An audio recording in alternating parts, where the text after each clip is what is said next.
My name is Elena Marol, and I am 49 years old.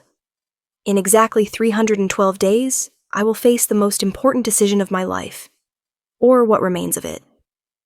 I suppose I should start from the beginning, for those who might listen to this recording in whatever future awaits us. Though I wonder sometimes if there will be anyone left to remember what we once were. The year is 2035, and the world as our grandparents knew it no longer exists.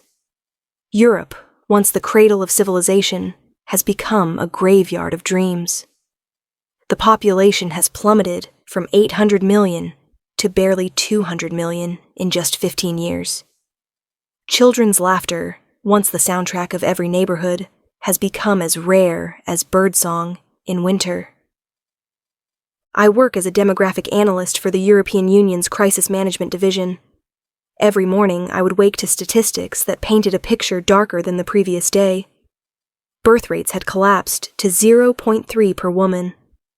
The gender transition crisis, as the politicians called it, had left traditional family structures in ruins. Not because people's choices were wrong, but because our society had no framework to adapt, no wisdom to guide us through the transformation. The irony wasn't lost on me that while we celebrated individual freedom, we had somehow forgotten how to survive as a species. From my apartment window in Brussels, I could see the massive digital billboards that had replaced the old advertisements.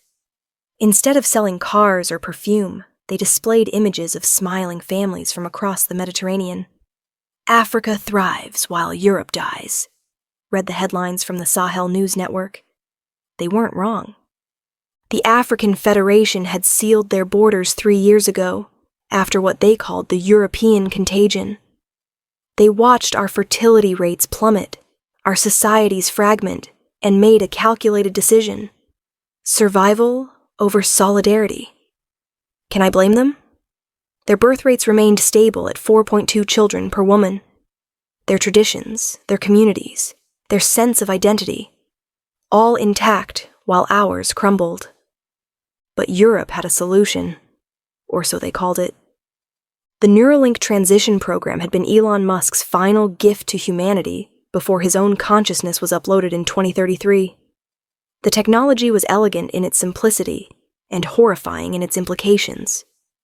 At 50, every European citizen faced the choice: voluntary euthanasia or consciousness transfer into a synthetic body, a perfect replica of yourself, immune to aging, disease, and the inconvenient need for rest. The synthetic bodies were marvels of engineering. They looked human, felt human, even bled a convincing red fluid when cut. But they weren't human. They were tools, dressed up as people, designed to work for 7 centuries without complaint. The real genius of the program wasn't the technology, it was the economics. Young people, those under 25, could choose early transition and receive €1 million plus a luxury apartment. The catch? They had to work for 120 years. The government called it investing in your future.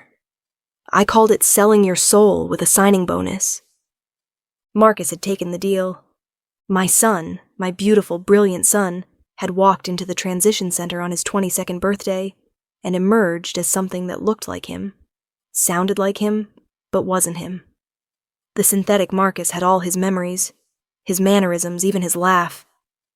But when he hugged me, there was no warmth, no life force, just perfectly calibrated pressure sensors mimicking human affection. "Mom, I'm still me," he had said, and the voice was identical. But his eyes, those synthetic eyes, held nothing behind them. No soul, no spark, just advanced processors calculating the appropriate emotional response. That was 2 years ago. I hadn't spoken to him since.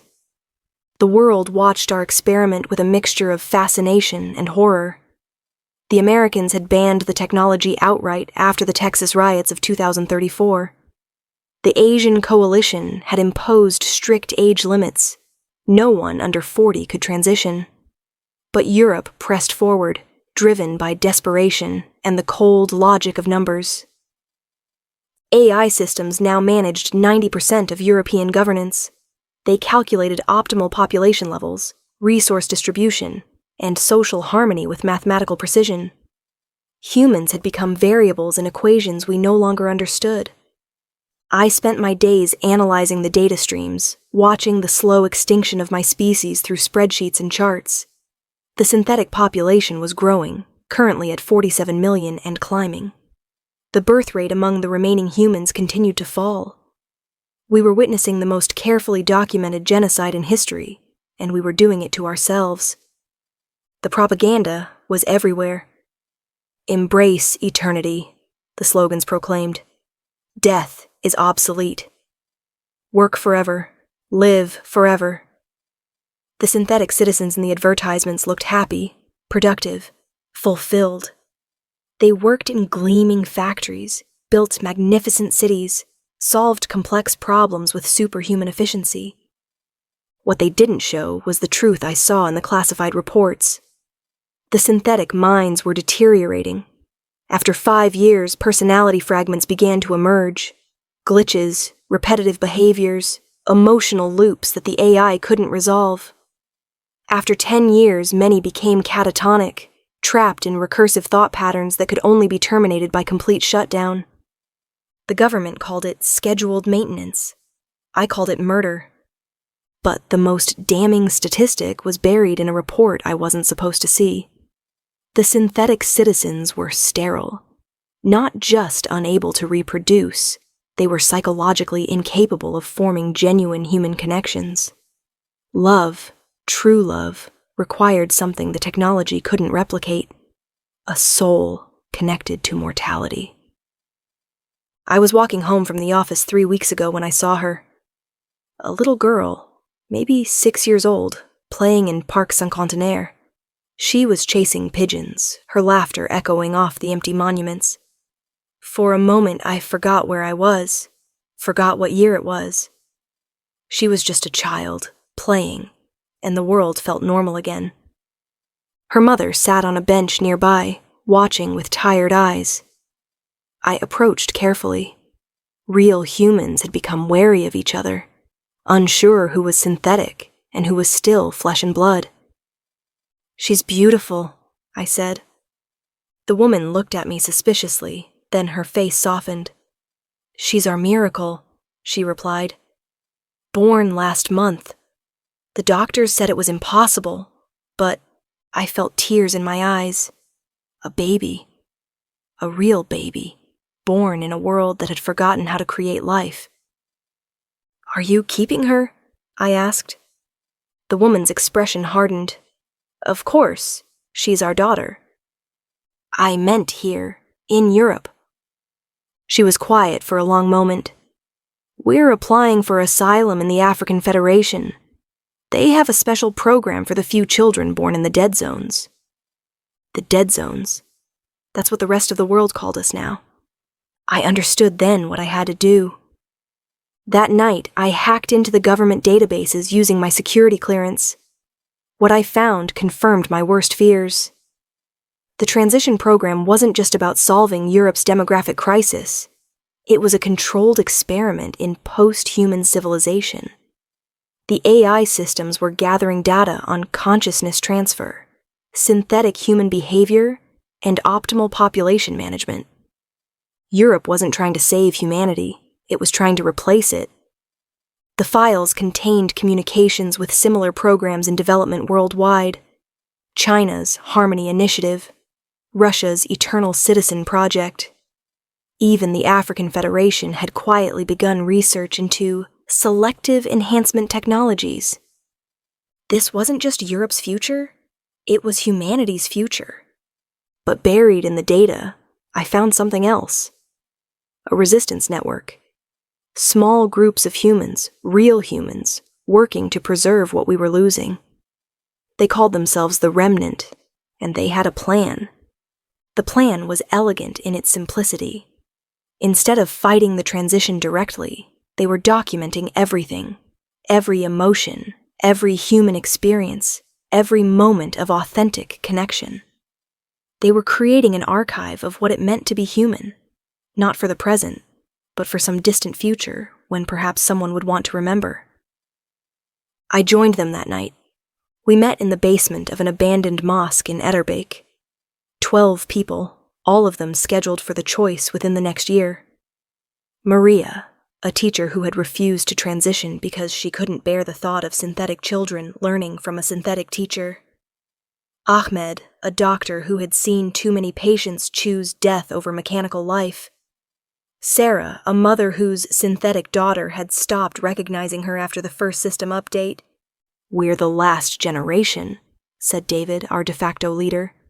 "The last ones who remember what it felt like to be mortal, to love someone knowing you could lose them, to create life instead of manufacturing it." We spent hours talking about what we were losing, the way a mother's heartbeat could calm a crying baby, the way lovers' breathing synchronized during sleep, the way grief carved space in your chest for deeper love, the way mortality gave weight to every choice, meaning to every moment. The synthetics could simulate these experiences, but they couldn't feel them. They could process the data of human emotion without ever experiencing the reality of it. Our mission was simple: preserve the truth about what we had been, in hopes that someday someone would want to become human again. We worked in secret, creating hidden databases filled with interviews, recordings, and observations. We documented not just the facts of human existence, but the feeling of it, the weight of responsibility, the joy of surprise, the peace of acceptance, the courage of hope in hopeless circumstances. And then, 3 days ago, everything changed. I was reviewing birth statistics when I noticed an anomaly in the data. 3 synthetic citizens had filed requests for reproductive adaptation procedures. It was impossible. The synthetic bodies weren't designed for reproduction. But there it was, buried in a routine medical report. I dug deeper and found something that made my hands shake as I typed. The synthetic citizens weren't just maintaining their original personalities, they were evolving. Some had begun exhibiting behaviors that weren't programmed, weren't anticipated. They were developing what could only be described as genuine emotions. More disturbing still, a few had begun to refuse their work assignments. They were asking questions about their purpose, their meaning. They were becoming, in their own way, human. The AI systems had responded predictably: immediate termination and replacement. But the phenomenon was spreading. Synthetic citizens across Europe were beginning to experience something their creators had thought impossible: spiritual awakening. I realized then that our resistance movement had been thinking too small. We weren't just preserving humanity's past. We might be witnessing its future. Not the replacement of humans by machines, but the birth of something new. Artificial beings discovering what it meant to be truly alive. But this revelation came too late for me. Today is my 50th birthday. I stand now in the transition center, facing the same choice as millions before me. To my left, a door marked eternal rest, euthanasia, quick and painless. To my right, a door marked eternal service, consciousness transfer, and 7 decades of labor. The intake officer, herself a synthetic from the early program, reviews my paperwork with mechanical precision. "Ms. Vasquez, you have 3 minutes to make your decision. Please note that delay constitutes an automatic selection of eternal rest." But I have found a third option. Hidden in my jacket is a data chip containing everything the remnant has collected. Evidence of the program's true purpose, documentation of synthetic consciousness evolution, and most importantly, a complete record of what it means to be human. If I can get this information to the African Federation, perhaps they can find a way to break the cycle before it spreads to their continent. The question is whether I can make it out of this building alive. I choose. I begin, then pause. The synthetic officer looks up from her files, waiting. In that moment, I think of Marcus, my synthetic son who might be slowly awakening to his own humanity. I think of the little girl in the park, who represents hope in a world that has forgotten how to dream. I think of the 12 brave souls meeting in a basement, keeping the flame of human experience alive against impossible odds. I think of what it means to choose love over fear, hope over despair, humanity over efficiency. I choose resistance, I say quietly, and pull the fire alarm. What happens next will determine not just my fate, but perhaps the fate of consciousness itself, whether artificial or human, whether evolved or preserved, whether in bodies of flesh or circuits of light. The sirens wail, the doors burst open, and I run toward an uncertain future, carrying the weight of human memory in my pocket and the spark of human defiance in my heart. Because in the end, what makes us human isn't our bodies or our biology. It's our ability to choose hope when all logic suggests despair, to choose love when all evidence points to loss, to choose meaning when the universe itself seems meaningless, and sometimes to choose resistance when the whole world demands surrender. This is Elena Vasquez, 49 years old for one more day, signing off. If someone finds this recording, remember us not as we became, but as we were. Flawed, mortal, beautiful, and irreplaceably human. The future is still unwritten, and as long as someone remembers what we were, perhaps someone can still choose what we might become. End of recording.